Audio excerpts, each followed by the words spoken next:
Hello guys, இன்னைக்கு நம்ம பார்க்க போற அனிமே வாரிங் ஸ்டேட்ல எபிசோட் 4 தான். மறக்காம கீழே லைக் பண்றீங்க. அப்படி நீங்க சப்ஸ்கிரைப் பண்ணலனா சப்ஸ்கிரைப் பண்ணிக்கோங்க. சரி வாங்க நம்ம டைம் மிஸ் பண்ணாம எபிக் உள்ள போகலாம். எபிக்கோட ஸ்டார்டிங்ல அந்த பிளாஷ்பேக்கை தான் காட்டுறாங்க. அங்க ஆளுங்க கிட்ட இவன் பயங்கரமா மிரட்டி இருப்பான். ஆமா, அந்த மாஸ்டர் இருக்காரன், அவன் எங்க இருக்கான்? அவன் யாங் சிட்டில தான் இருக்கான். எனக்கு அதுக்கு மேலேயும் ஒன்னும் தெரியாது. இப்போ அவன் யாங் சிட்டிக்கு தான் போயிருப்பான். ஓ அப்படியா, யாங் சிட்டி தானே, போயிட்டா போச்சு. ஆனா அங்க போறதுக்கு எனக்கு பணம் தேவைப்படும். அதுக்கு நான் என்ன பண்றது? இதுக்கப்புறம் சீன் பிரசன்ட்க்கு வந்து அங்க அந்த பொண்ணு கேக்குறா, ஆமா நீ பணத்துக்காக போல, அப்பனா ஜஸ்டிஸுக்காக தான் போறேன்னு நினைக்கிறேன். ஓ அப்போ ஜஸ்டிஸ்னா நான் உனக்கு உதவலாம். சரி நீ வந்து எங்க கூட வரலாம். ஆனா லீ, நீங்க வந்து என்ன ஒரு ஸ்டேஞ்சர் அப்படி ஏற வரீங்க? ஜஸ்டிஸ்னா இந்த லீவ் வந்து அப்படியே ஒத்துப்பா, எதுவும் சொல்லாம. இதுக்கப்புறம் அவங்க போக ஆரம்பிக்கிறாங்களா. வண்டியிலே நம்ம ஹீரோ சொல்றான், நான் வந்து ஷாங்லி அப்படின்னு ஒரு பொண்ணு கூட ஜாயின் ஆகி அந்த சிட்டிக்கு போயின்னு இருக்கேன். ஆனா இவகிட்ட பேசினதுல இந்த உலகத்தை பத்தி எனக்கு நிறையவே தெரிய ஆரம்பிச்சது. இங்க கிங் ஆஃப் குன்னு ஒருத்தர் இருந்திருக்காரு. அவரை ஆளுங்களை வச்சுலாம் போட்டு தள்ளிருக்காங்க. அதுவும் எவனோ ஒருத்த வானத்துல இருந்து வந்திருக்கானா, அவனுக்கு விங்ஸ் பீஸ்ட் மாதிரிலாம் இருந்தான ஆளு. அவன் தான் அங்க இருக்க கிங்கையும் போட்டு தள்ளிருக்கானா. ஆனா அதுக்கப்புறம் அவனை பார்க்கவே முடியல. பேரலல் யூனிவர்ஸ் அதெல்லாம் கேள்விப்பட்டிருக்கேன். ஆனா இது உண்மையிலே இருக்குன்னு இப்பதான் எனக்கு தெரியுது. இதுக்கப்புறம் அவங்க டிராவல் பண்ணி ஒரு ஏரியாவுக்கு வராங்க. அவங்க ரெஸ்ட் எடுத்துன்னு இருக்கும்போது நம்ம ஹீரோவும் அங்க யோசனை இருக்கான். அந்த எம்பரர் ஆஃப் குன் அது வந்து இப்போ எக்ஸிஸ்ட் ஆகலன்னு நினைக்கிறேன். இப்படி இவன் தனியா பேசின்னு இருப்பானா. அங்க லீயும் கேக்குறாங்க, ஆமா நீ யாரு கூட பேசின்னு இருக்க? அது ஒண்ணும் இல்ல, அப்படின்னா டாங்வாங் நீ வந்து இங்க வரலாம். ஆமா அது என்ன பேரு? டாங்வாங்? அதுவா என்னோட பட்டியோட பேரு தான் அது. ஓ பட்டியா? ஆமா அவன் தான் என்னோட லாயலான பட்டி டாக். என்னது நாயா? இப்பதான் அவனே நோட்டீஸ் பண்றான். அங்க ஜிஏ ஒரு மாதிரி நாய் மாதிரி தான் உட்காந்து இருக்கான். அட செய், நாய் மாதிரி உட்காந்து என்னோட மானத்தை நானே வாங்கிட்டேன். அங்க லீயும் ரொம்ப எமோஷனலா அதை பத்தி சொல்லி அழுதுன்னு இருக்காங்க. நான் வந்து அவனை ரொம்ப மிஸ் பண்றேன் தெரியுமா, அதனால நான் உன்னை டாங்வாங்னு கூப்பிடலாமா? என்னது அந்த நாய் பேரியா? ஆனா அந்த விஷயம் வந்து 3 வருஷம் ஆச்சு. அவனை ரொம்ப மிஸ் பண்றேன். என்னால அதுல இருந்து மீண்டும் வர முடியல. அங்க இவங்களும் அழுவ ஆரம்பிக்கிறாங்களா. அங்க வெளியில இருக்க தளபதி அவரு அப்படியே காதெல்லாம் மூடிக்கிறாரு. அங்க அவ அழுவுல பயங்கரமா காதெல்லாம் கிளிய ஆரம்பிக்குது.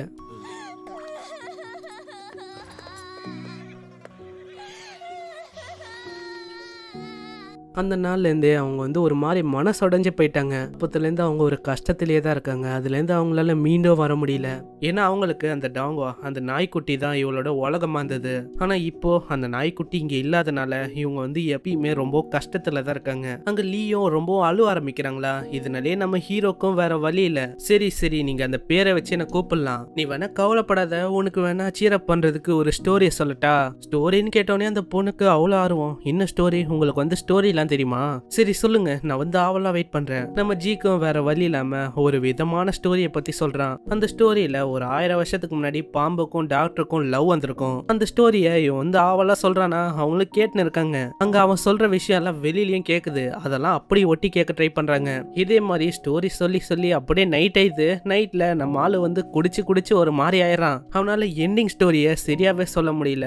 ஏன் நித்துறீங்க? நீங்க வந்து சொல்லுங்க, நான் வந்து ஆவலா இருக்கேன் அது கேக்குறதுக்கு. ஆனா அதுக்குள்ள அவங்க தங்குற இடம் வந்ததா, இதனால இவங்களுக்கும் வேற வழி இல்லாம அங்க தங்குறதுக்கும் போயிடுறாங்க. அங்க ஜிக்கும் புரியல. ஆமா இது வந்து என்ன இடம், எல்லாமே புதுசா இருக்கு. இதுதான் லின் ஃபேமிலியோட ஒரு தனிப்பட்ட கேரேஜ். அங்க ஜியும் பாக்குறானா, முன்னாடி பார்த்தா அவங்க 2 பேருமே அங்கதான் இருக்காங்க. நம்ம ஜிக்கு அங்க ரொம்ப கோவம் வந்தது. ஆமா நீங்க வந்து எங்க போறீங்க?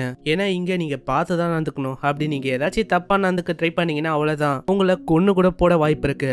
சரி எனக்கு வந்து நல்லாவே புரியுது, நான் எல்லாத்தையும் பாத்துக்கிறேன். ஆனா உங்களோட ரைடுக்கு ரொம்ப நன்றி. நான் தேடி வந்த கடன் அது வந்து இங்கதான் இருக்கு. நான் இப்ப காட்ட போறேன் யாருன்னு. இந்த சைடு அந்த பையனை தான் காட்டுறாங்க. ஒரு மாதிரி குடிச்சு அந்த பொண்ணு கூட இருக்கான். இப்படி இவனும் அங்க ரூமுக்கு போயின்னு இருக்கும் போதே அங்க குதிரை எல்லாம் கத்த ஆரம்பிக்குதா. அதை போட்டு இவன் கத்த ஆரம்பிக்கிறான். ஹேய், உனக்கு ஒரு குதிரை கூட பாத்துக்க தெரியாதா? நீங்க வந்து கவலைப்படாதீங்க, அதை வந்து நான் பாத்துக்கிறேன். ஆனா அந்த குதிரை தள்ளி போனோன்னு தான் நம்ம ஜிஏ அங்க வராரு. நான் வந்து வந்துட்டேன் என்னோட ஜஸ்டிஸ்க்காக. உங்க 2 பேர்கிட்ட இருந்தும் நான் வந்து ஜஸ்டிஸ வாங்க போறேன். அவங்க 2 பேரும் இவனை பார்த்து ரொம்ப ஷாக் ஆயிடுறாங்க. ஏன்னா அவனோட கை வந்து அப்படியே ஒட்டின்னு இருக்கு.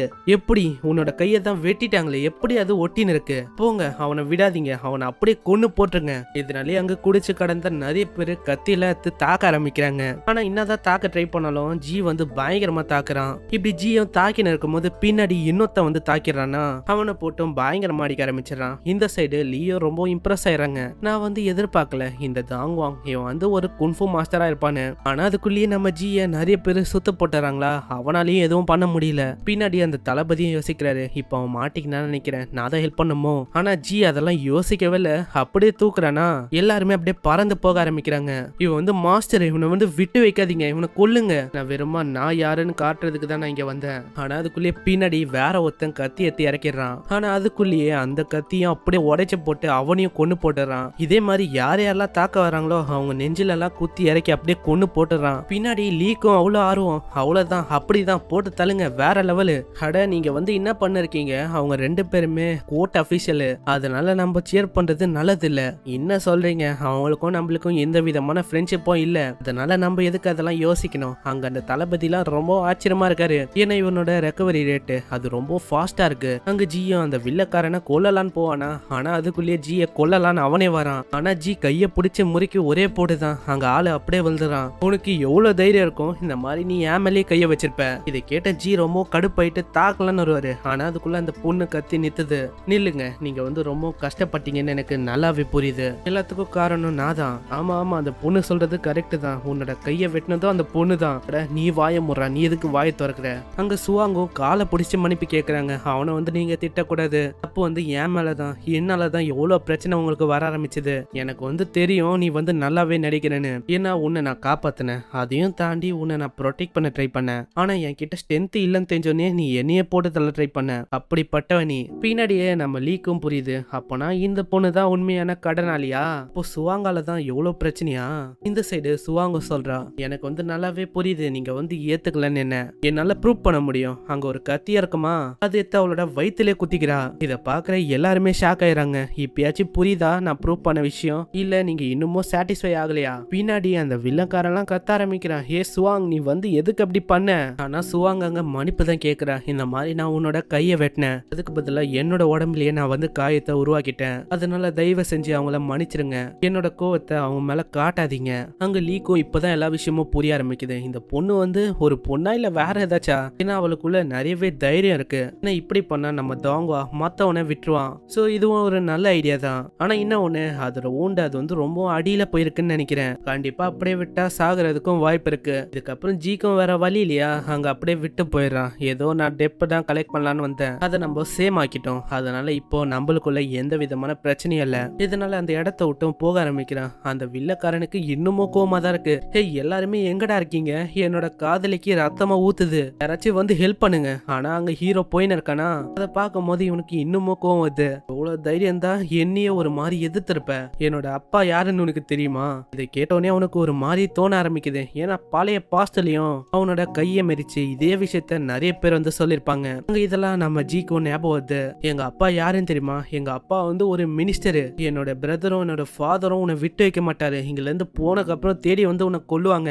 ஜியோ ரொம்ப கோவமாயிட்டு அங்க ஒரு பயங்கரமான பஞ்ச வர்றாரு, நான் வந்து இப்போ 10 பஞ்சு விட போறேன், அந்த 10 பஞ்சுல நீ ஒண்டி இறக்கலன்னு வச்சுக்கேன், ஹெவன் வந்து உன் மேல கருணை காட்டுறாங்கன்னு அர்த்தம், அப்படி நீ செத்துட்டனா கருணை காட்டலன்னு அர்த்தம். அங்க இதே மாதிரி ஒரு பஞ்ச அடிக்க ஆரம்பிக்கிறான், 6 5 4 3ன்னு. அங்க அந்த தளபதியும் யோசிக்கிறாரு, இவனுக்கு அவ்வளவு அடிபட்டும் அவன் வந்து அடியே பாடாத மாதிரி பயங்கரமா அடிச்சுன்னு இருக்கான். ஆமா தாங்கோவோட பாடி வந்து கொஞ்சம் ஸ்ட்ராங்கான பாடின்னு நினைக்கிறேன். இந்த சைடு அவன் 4-5 குத்துறானா, அங்க இதனால தாரெல்லாம் அப்படியே உடைய ஆரம்பிக்குது. இப்போ நம்ம ஈவனா இருக்கும், இதுக்கு மேலேயே நீ மூச்சை விட்டுன்னு வச்சுக்கேன், இங்கல இருந்து ஓடி போயிடு. அங்க ஆளோட முகத்தை காட்டுறாங்க, அவனோட முகம் ஒரு மாதிரி வீங்கி போய் கிடக்குது. அங்க குவாங்கோ ஒரு மாதிரி தவுந்து வராங்க. இதை பார்த்துன்னு இருக்க லீயா சொல்றாங்க, நம்ம தாங்கோ உண்மையிலேயே ஒரு தைரியசாலி தான், அதனால தான் இவனால எவ்வளவு பேர் அடிக்க முடிஞ்சது. ஆனா அதுக்குள்ளே லீயும் கத்துறாங்க, ஏ தாங்கோ பின்னாடி பாரு, பின்னாடி எவனோ ஒருத்தன் செயினை வச்சு கொல்லான்னு வரான். இங்கே இந்த எபிசோட முடியுது. இந்த எபிசோடு உங்களுக்கு பிடிச்சிருக்கும்னு நினைக்கிறேன். மோஸ்ட்லி நிறைய பேருக்கு நோட்டிபிகேஷன் வர மாட்டேன்னு நினைக்கிறேன். ஸோ மறக்காம கீழே லைக் பண்ணி ஒரு கமெண்ட்டை பண்றேங்க, ஏன்னா அப்பதான் கொஞ்சம் நிறைய பேருக்கு ரெக்கமெண்ட் ஆகும். அப்படியே நீங்க சப்ஸ்கிரைப் பண்ணலாம், சப்ஸ்கிரைப் பண்ணிக்கோங்க. இவங்க இந்த வீடியோவை இங்கே முடிச்சனால நானும் இந்த வீடியோவை இங்கே முடிச்சுக்கிறேன். உங்களை நெக்ஸ்ட் எபிசோட்ல சந்திக்கிறேன். தேங்க்யூ ஃபார் வாட்சிங். சைனரா.